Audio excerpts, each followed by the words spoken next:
¿Cuál podría ser uno de esos primeros mandados que los papás le podrían poner a uno y que incluyan dinero? ¡Qué bien! Por allá Víctor dijo algo que fue lo primero que yo pensé: comprar pan. Claro que sí, comprar pan. Pensé en ir a la tienda y creo que si a uno lo mandan a la tienda por primera vez, uno no será alguien que sea un portador de una lista de mercado. Probablemente le entreguen a uno un solo ítem, ¿verdad? Como por ejemplo, ve y compras pan. ¿Cierto que sí? Imagínense si a usted lo mandaran o a mí nos mandaran a comprar huevos, ¿verdad? Estaríamos al borde del fracaso. ¿Qué pasa si a uno se le cae una bolsa de pan? No pasa nada, pero si se le caen los huevos, ¡ah! ¡Qué fracaso para toda la vida el primer mandado!, ¿cierto? Entonces un pancito es una buena opción y normalmente no le dan a uno pues un problema matemático en el mandado, sino que de pronto le dicen: traiga 2.000 de pan, y le dan un billetico de 2.000 para que no tenga lío con los vueltos. Entonces uno va y paga, ¿cierto? Trae el pan y llega feliz habiendo hecho su primer mandado. En la medida que pasa el tiempo, uno va demostrando que lo puede hacer bien, que puede hacer bien sus cálculos, y de pronto le van entregando una lista más larguita, de pronto le van entregando más dinero, más responsabilidades. Pasa el tiempo, de pronto ya lo mandan a uno a hacer ciertos pagos con montos más elevados, que de pronto servicios, que de pronto pagos de cuotas de algo, que ir al banco a hacer cierta diligencia, aunque hoy nos ahorramos mucho de eso a través de la virtualidad. Los que hoy ya estamos algo grandecitos, seguramente no pudimos escapar de ese tipo de mandados, ¿verdad? Y estuvimos allí haciendo fila con recibos. ¿A alguien le pasó eso? Probablemente a muchos. Uy, vean, por ahí corazones heridos. Señor nos ayude. Bueno, un día mi papá me mandó a hacer ese mandado, pero tuvo un ingrediente especial ese día. Ese día mi papá me explicó la diligencia que debía hacer, pero ese día no me dio dinero. Ese día sacó la tarjeta de su cuenta bancaria y me entregó la contraseña de la tarjeta. Yo quedé así. Claro, yo intenté actuar con naturalidad, ¿no? O sea, como quien está a la altura de la necesidad. Yo, obviamente, puse mi cara, pero por supuesto, ¿verdad? Y recibí la tarjeta, me la eché en mi bolsillo y salí de casa como si fuera un empresario, como si fuera un ejecutivo, un hombre de negocios adolescente. ¿Verdad? Ahora, yo recuerdo ese día, como tú notarás, quedó marcado en mi corazón. Recuerdo ese momento, fue especial para mí. Realmente no tanto por el mandado, porque siendo sinceros, uno le va perdiendo el cariño a ser mandado rápidamente, muchas veces, ¿verdad? Rápidamente ya esos mandados no le emocionan a uno. Pero ese día fue especial para mí porque mi papá depositó esa confianza en mí. Se me quedó en el corazón. Y hoy que soy papá, sé que no solamente ese día fue especial para mí, sino que sé que ese día fue especial para él. Y me lo imagino, ya como padre, me lo imagino de pronto sonriendo en su interior al verme emocionado, pero intentando actuar natural, al verme salir de pronto feliz, al sentir que me había confiado su dinero. La cuenta donde recibía sus ingresos estaba ahí a mi disposición. Y me lo imagino sonriendo y todas esas cosas que uno comenta de pronto con su esposa, como papá, como mamá, cuando un hijo está viviendo una experiencia nueva como esa. Y a partir de ese día se abrió de una manera mayor una puerta de confianza financiera entre los dos, que se ha extendido a lo largo de toda nuestra vida y que sigue hasta el día de hoy. Ahora yo te quiero preguntar, ¿a ti te gustaría que Dios, nuestro Padre bueno, te mirara a los ojos y te dijera: hijo, hija, confío en ti? ¿Te gustaría eso? Así que te entrego estos tesoros que no puedo darle a todo el mundo, aunque quisiera, pero que te los quiero entregar a ti. Te entrego estos tesoros, te confío esta responsabilidad, la pongo en tus manos y confío en ti. ¿Te gustaría eso? Creo que sí, creo que tenemos en común justamente que eso sería una realidad para nuestra vida, y eso fue lo que vivió el Señor con Noé y pues mucho más. Así que vamos a ver nuestro personaje de hoy, que nos muestra la palabra del Señor en Hebreos capítulo 11, y vamos a leer juntos el versículo 7. Vamos a ir a la palabra del Señor allí con todo nuestro corazón. Ahí ya producción nos tiene preparado el texto bíblico y vamos a leer juntos la palabra del Señor. ¿Qué dice allí Hebreos capítulo 7? Dice: fue por la fe, leamos juntos en voz alta para que estemos mucho más conectados con la palabra del Señor. ¿Qué dice? Dice: fue por la fe que Noé construyó. ¿Qué cosa construyó? Un barco grande para salvar a su familia del diluvio en obediencia a Dios, quien le advirtió de cosas que habían sucedido cuando, que nunca antes habían sucedido. Por su fe, Noé condenó al resto del mundo y recibió la justicia que viene por la fe. ¿Quién quiere saber más acerca de Noé y su ejemplo de fe? ¿Quién se apunta? Muy bien, entonces vamos a ir a Génesis capítulo 6 y vamos a leer esta vez desde el versículo 9 hasta el versículo 14. Allí producción nos ayuda y nos preparamos para ir a la palabra del Señor. ¿Listo? Vamos a leer juntos en voz alta una vez más y veamos lo que el Señor nos muestra acerca de él. Dice, este es el relato de Noé y su familia. Noé era un hombre ¿cómo? Justo, la única persona que intachable que vivía en la tierra en ese tiempo y anduvo, estas palabras son muy importantes, así que vamos a recordarlas, y anduvo en íntima comunión con Dios. Noé fue padre de 3 hijos, Sem, Cam y Jafet. Ahora bien, Dios vio que la tierra se había corrompido y estaba llena de violencia. Dios observó toda la corrupción que había en el mundo porque todos en la tierra eran corruptos. Entonces Dios le dijo a Noé, he decidido destruir a todas las criaturas vivientes porque han llenado la tierra de violencia. Así es, los borraré a todos y también destruiré la tierra. Así que el Señor le da esta orden a Noé. ¿Qué dice? ¿construye qué cosa? Un gran barco de madera de ciprés y recúbrelo con brea por dentro y por fuera para que no le entre agua. Luego construye pisos y establos por todo su interior. Ahora, mirando un poco más de cerca a Noé, su perfil, su familia y el medio en el que él vivía, tú y yo nos damos cuenta de que Noé no caminaba con Dios en medio de una comunidad de creyentes, de cristianos, ¿verdad? Ni siquiera por lo menos en una sociedad bien intencionada que procurara el respeto, el buen trato, el bien común. No, Noé caminaba con Dios en medio de una sociedad corrompida al extremo, que se estaba destruyendo sistemática y continuamente, todo el tiempo, todos los días. La palabra del Señor de hecho nos la describe un poco más antes de hablar de Noé, ahí mismo en el capítulo 6 de Génesis. Génesis 6 versículos 5 y 6 nos muestra qué más pensaba el Señor al ver esta sociedad. Y dice la palabra del Señor así, leamos juntos. Dice, el Señor vio la magnitud de la maldad humana y que todo lo que la gente pensaba o imaginaba era como siempre y totalmente malo. Entonces el Señor lamentó haber creado al ser humano y haberlo puesto sobre la tierra. Se le partió el corazón. Ahora tratemos de imaginar la cantidad de abusos, de crímenes, la cantidad de maldades que se cometían día tras día, violaciones, actos atroces, inmoralidades que se cometían día tras día como si fueran algo cotidiano. Imagínate hasta dónde tiene que llegar la maldad humana para que nuestro Dios de infinita misericordia diga no más y lo único que quede sea juicio. Tú y yo hemos pecado,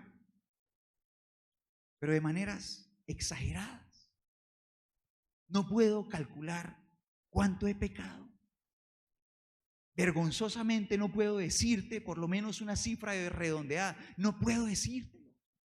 Y cuando conocemos al Señor y nos arrepentimos de nuestros pecados, sinceramente, así como lo hizo nuestro buen Abel, cuando nos arrepentimos de nuestros pecados, sinceramente, dejamos de pecar voluntariamente, pero aún así cometemos errores. Se nos sale la cadena a veces, ¿verdad? ¿Sí está conmigo o no? ¿Cierto? Y aunque dejamos de pecar, cada vez pecamos menos, nuestro Señor nos socorre misericordia día tras día, la necesitamos todo el tiempo. Tú y yo estamos aquí. Ahora imagínate a qué nivel llegó esta sociedad, que nuestro mismo Dios dijo, no más, no más. Ahora el Señor Jesús también nos habla de esta sociedad y nos la muestra en Mateo 24, versículos del 37 al 39, y el Señor la compara con la sociedad que estará presente el día que Él regrese. El Señor nos muestra que tiene factores comunes, esa sociedad en la que vivía Noé y la sociedad que estará cuando el Señor vuelva. Así que vamos a leer lo que dice Mateo 24, versículos 37 al 39. Leamos lo que dice la palabra del Señor juntos. Dice, el Señor Jesús está enseñando y dice, cuando el Hijo del Hombre regrese. ¿Quién es el Hijo del Hombre? Él, ¿verdad? Está hablando de sí mismo. Dice, cuando el Hijo del Hombre regrese, será como en los días de Noé. En esos días antes del diluvio, la gente, ¿qué hacía? Ese verbo es muy importante. La gente, ¿qué hacía? Disfrutaba, dice, de banquetes, fiestas, casamientos, hasta el momento en que Noé entró en su barco. La gente, estas 4 palabras son también súper trascendentales. ¿La gente qué cosa? Digámoslo una vez más. ¿La gente qué cosa? No se daba cuenta, dice, de lo que iba a suceder hasta que llegó el diluvio y arrasó con todos. Así será cuando venga el Hijo del Hombre. Y el Señor nos entrega una gran verdad de esa sociedad de Noé, pero también de esa sociedad futura, cuando el Señor venga, que solamente sabe el Señor cuál sociedad será. Y esa verdad es que ellos se estaban destruyendo constantemente, pero no se daban cuenta. ¿Por qué no se daban cuenta? Porque lo estaban disfrutando. Ahora, ¿el Señor desea que nosotros disfrutemos la vida? Claro que sí, pero haciéndolo bueno, ¿verdad? Pero uno también puede estar confundido y estar haciendo lo malo, conformándose con el hecho de que disfruta algunas de las cosas, o muchas, o todas las cosas que hace. Ahora, cuando leía esto y estaba pensando y meditando en esta palabra, recordaba una escena que viví muchos días mientras estaba en mi proceso universitario, y era la de pronto ir a clase de 8 de la mañana. Lo recuerdo perfectamente. Y entonces yo iba hacia el edificio donde tenía clases. Entonces iba allá llegando y digamos que fuera a una distancia de menos de 5 minutos. Así que supongamos que faltaran 5 minutos para las 8 de la mañana. Yo iba rumbo a ese edificio con toda la actitud a seguir con esa carrera, ese esfuerzo, ese trabajo que estaba haciendo por mi profesión que amaba tanto y que amo tanto. Así que yo iba allí de camino, pero justo mientras era esa hora, las 7:50 y algo de la mañana, yo podía ver muchos días en los negocios frente de la universidad a muchos chicos de mi edad desayunando una cerveza tras otra. Mientras ellos estaban allí sentados y reían y conversaban, yo oía que muchas veces eran personas con acentos de otras regiones. Oía muchas veces a chicos que eran de pronto de la costa Caribe, es fácil de reconocer, ¿verdad? Un costeño con su acento, así que los oía reír y contar sus cuentos. Mientras yo caminaba y mientras yo pasaba, yo pensaba en sus padres. Yo pensaba en esos señores a 400, 500 kilómetros de distancia, partiéndose el lomo por sus hijos, para enviarles dinero semana a semana o mes tras mes, para pagar sus semestres y de pronto estar endeudados, pagando cuotas para soñar con que sus hijos un día fueran profesionales, y de pronto a fin de semestre recibir una noticia y que su hijo le dijera: no, papá, es que tengo un profesor muy malo, me tenía entre ojos y perdí tal materia, perdí tal, me colgué, estoy atrasado, necesito repetir el semestre, ¿verdad? Mientras el fruto de su trabajo ellos se lo estaban tomando allí, una cerveza tras otra, día tras día, se estaban destruyendo a sí mismos, destruyendo el trabajo de sus padres, trayendo dolor a su familia, pero ellos no se daban cuenta. ¿Por qué no? Porque lo estaban disfrutando.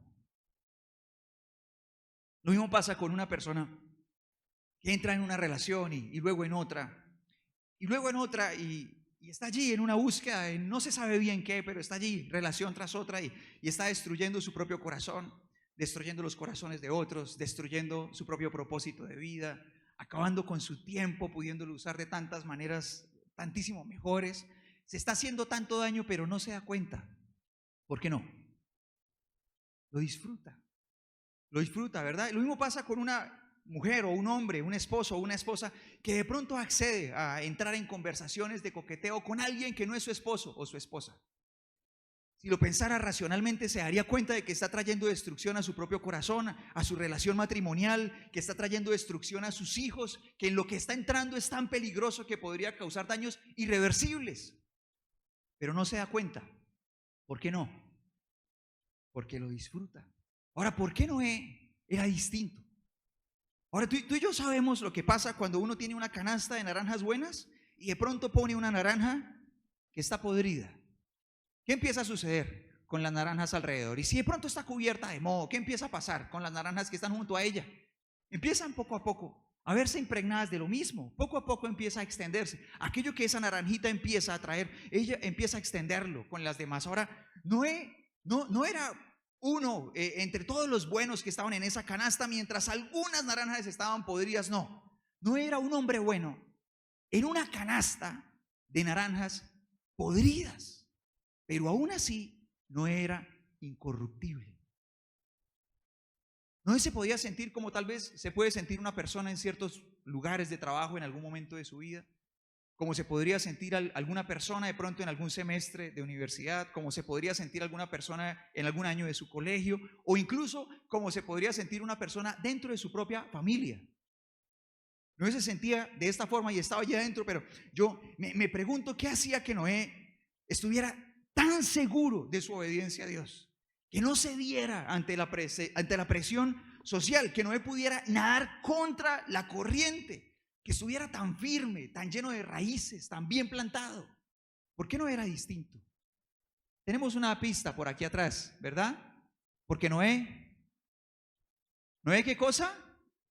Noé caminaba con Dios. Pero Noé no caminaba con Dios como algún día caminó Pedro, ¿no? Que la palabra del Señor dice que un cierto día, cuando capturaron al Señor Jesús, Pedro seguía al Señor, pero lo seguía ¿cómo? De lejos, ahí haciéndole cocos, como previniendo que no me vayan a confundir con uno de sus discípulos, ¿verdad? Tampoco lo seguía, tampoco estaba siguiendo ni caminando al Señor como en su momento lo pudo hacer Tomás, que a veces aparecía, a veces no, aparezco, desaparezco, soy intermitente. Tampoco Noé caminaba con Dios como lo hizo Judas, que seguía a su maestro y oía sus enseñanzas y le era fiel hasta que apareciera un mejor postor, ¿verdad? El día que apareció alguien que le ofreció algo que a él le pareció mejor, ¿qué hizo con su maestro? Lo traicionó, ¿verdad? Fue fiel hasta que apareció alguien con una mejor oferta a sus ojos, ¿cierto? No, Noé no caminaba con Dios así. La palabra del Señor dice que Noé andaba, ¿lo recuerdas? Andaba en íntima comunión con Dios. Y eso era suficiente. Nadie piensa en buscar comida en la basura cuando tiene el estómago lleno. Pensemos nosotros hoy en el almuerzo y pensemos que con la ayuda del Señor Él nos permita tener en un plato de comida todo lo que nos gusta tener. Una buena porción de aquí, de esto, de lo otro, de esto y aquello. Y de pronto comemos hoy, si el Señor lo permite, un almuerzo con el que quedamos satisfechos. ¿Se lo está imaginando? ¿Quién después de ese almuerzo piensa, voy a ir a buscar en la caneca de la basura a ver si hay un pedazo de hueso con algo de carne? O de pronto un trozo de pan de ayer. ¿Quién piensa eso? Nadie. No lo pensamos, ¿cierto que no? Porque nadie piensa en comer basura cuando tiene el estómago lleno. Pero alguien que come de la basura demuestra que lleva mucho tiempo hambriento. Lo mismo pasa con el corazón. El corazón que está lleno es incorruptible, pero el corazón que se corrompe demuestra que lleva mucho tiempo hambriento. ¿Sí está conmigo? ¿Están conmigo todos? Así que tú y yo encontramos en Noé a una persona incorruptible, una persona apasionada por guardarse fiel al Señor, por vivir en santidad. ¿Por qué? Porque su relación con Él de íntima comunión le hacía vivir con su corazón lleno. Y aquí tú y yo tenemos uno de los grandes ejemplos de fe de Noé, y era que él era una persona incorruptible. ¿No era una persona qué? Alguien que lo diga conmigo. ¿No era una persona qué? No, alguien que lo diga más fuerte. ¿No era una persona qué? Incorruptible. Y como no era una persona de confianza, entonces el Señor no solamente le entrega sus más grandes tesoros, ¿verdad? No solamente le entrega su presencia, no solamente le entrega los secretos de su corazón, sino que además le entrega una misión. ¿Qué misión le entrega el Señor a Noé? ¿Qué le dijo? Construye un barco. Exactamente así empieza el versículo 14. El Señor le dice a Noé, construye un barco. Y si tú y yo hubiéramos podido ir a visitar a Noé en uno de los muchos años que duró la construcción, no sabemos exactamente cuánto duró Noé construyendo el barco. Lo que sí sabemos es que fueron muchos años, décadas de trabajo, junto con su familia. Todos trabajaban día tras día. Algunos dicen que tal vez fue un centenar de años lo que gastó Noé. No lo sabemos exactamente, pero fueron por lo menos décadas de años de trabajo. Si tú y yo hubiéramos ido a visitar a Noé en uno de esos días, probablemente lo hubiéramos encontrado con una herramienta en la mano. Ahora, si Noé hubiera tenido la oportunidad de venir a visitarnos aquí, al Socorro, ¿nos encontraría a nosotros con una herramienta en la mano? Yo te voy a invitar a que disimuladamente, así por el rabillo del ojo, mires al que está al lado a ver si tiene cara de trabajador. Pero disimuladamente, que quede así entre tú y yo, de manera discreta, solamente mira así al del otro lado a ver si pinta, tiene cara. ¿Ya miraste? Bueno, porque tú y yo también tenemos una misión. ¿O eso era solo Noé, el que tenía una misión? ¿Era solo Noé? ¿O hay más gente que tiene una misión de parte de Dios? ¿La iglesia también tiene una misión de parte de Dios? Sí, sí, tiene una misión, ¿verdad? Y que está justamente representada en ese barco. La misión de la iglesia está representada en ese barco. Tenemos una tarea de parte de Dios, es decir, que nosotros podríamos decir que la iglesia hoy también está construyendo un barco. Son demasiadas las similitudes, es una sombra de lo que nosotros hacemos como iglesia, lo que Noé estaba haciendo. Mira, en primer lugar, Noé vivía en una sociedad cargada de maldad que lo único que merecía era el juicio de Dios. Nosotros también, lejos del Señor, con nuestra maleta de pecados, lo único que merecíamos, ¿qué era? El juicio justo de Dios, nada más, solamente eso. Ahora, el Señor provee un barco, un gran barco, para que todo el que reconozca sus pecados, se arrepienta y se vuelva a Dios, pueda tener un nuevo comienzo. Pero ese barco no era el verdadero recurso de salvación, era una sombra. El verdadero recurso de salvación no era un barco, era una persona. ¿Cómo se llama esa persona? No oigo, ¿cómo se llama esa persona?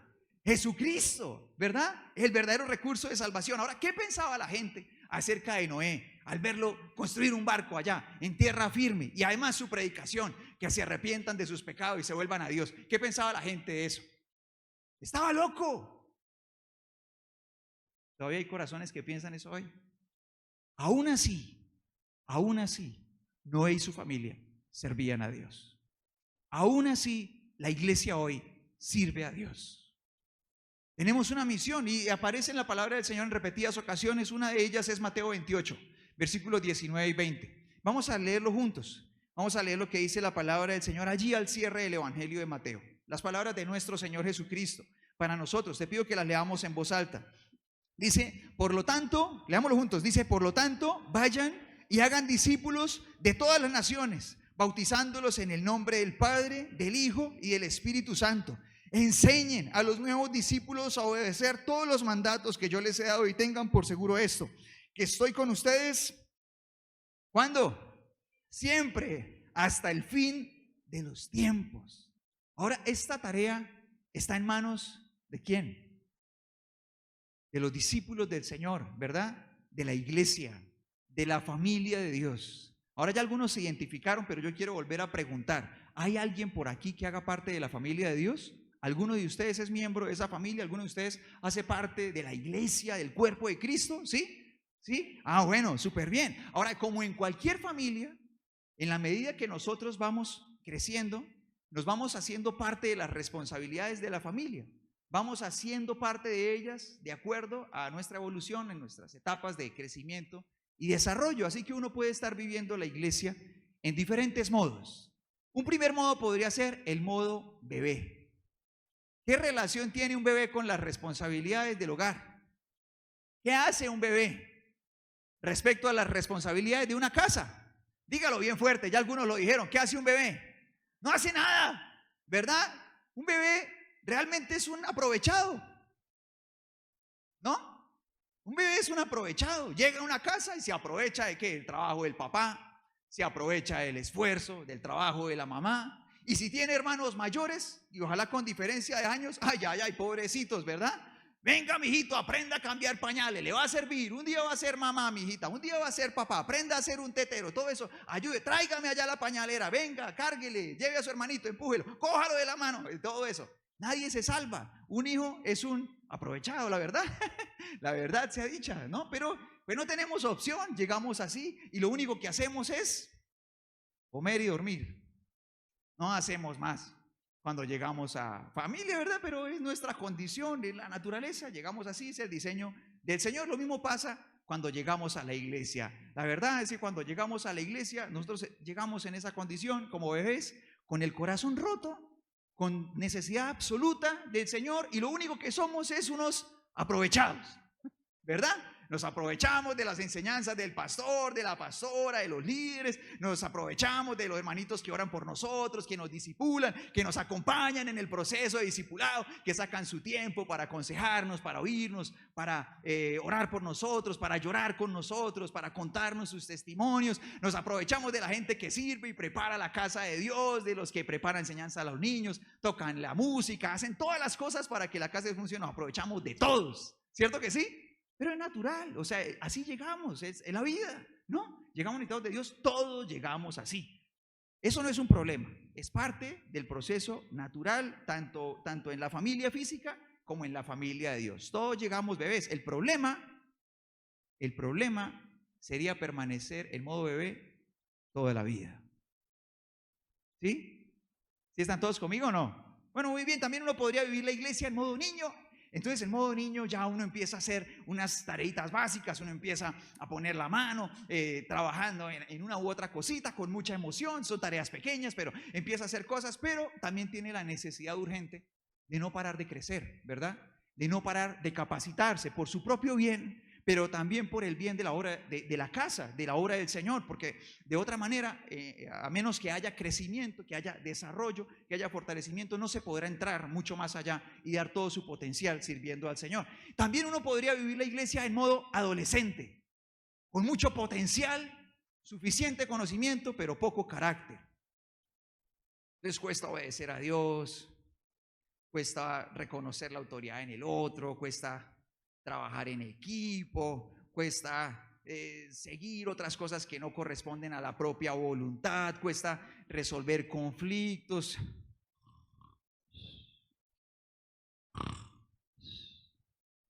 Perdóneme, es que es agotador lidiar con el modo adolescente, cansa mucho. Ahora yo les quiero preguntar, ¿alguno de ustedes está viviendo la iglesia en modo adolescente? No, qué afortunados somos, ¿verdad? Gracias al Señor. Anoche tampoco, nadie. Perfecto. Bueno, muy bien, vamos muy bien. Pobres otras comunidades que sí de pronto todavía lidian con eso. Muy bien, ahora también podemos vivir la iglesia en modo hijo maduro, que es un hijo que conoce, entiende la voluntad de papá, que es confiable. Un hijo que procura el bienestar de casa y sirve al Señor con virtudes que tiene el corazón de papá, como la excelencia. ¿Te imaginas que el barco lo hubiera hecho alguien mediocre? ¿Qué hubiera pasado, no? ¿Cómo sería por ahí en el día 10 si empezaron a entrar los chorros de agua? ¡Córrale, traiga la brea! Y córrale todo el mundo a rezanar, ¿verdad? ¿Cómo hubiera sido? Así que el trabajo de Noé, frente a todas las inclemencias de la catástrofe natural que se vivió, demostró que era un trabajo excelente, ¿cierto que sí? Aprendemos a servir con diligencia.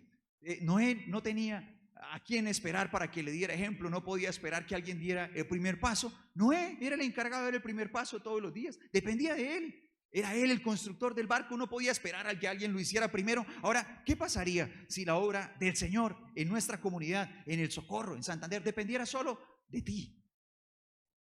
Si fueras el único cristiano aquí, en medio de nuestra comunidad, ¿qué pasaría?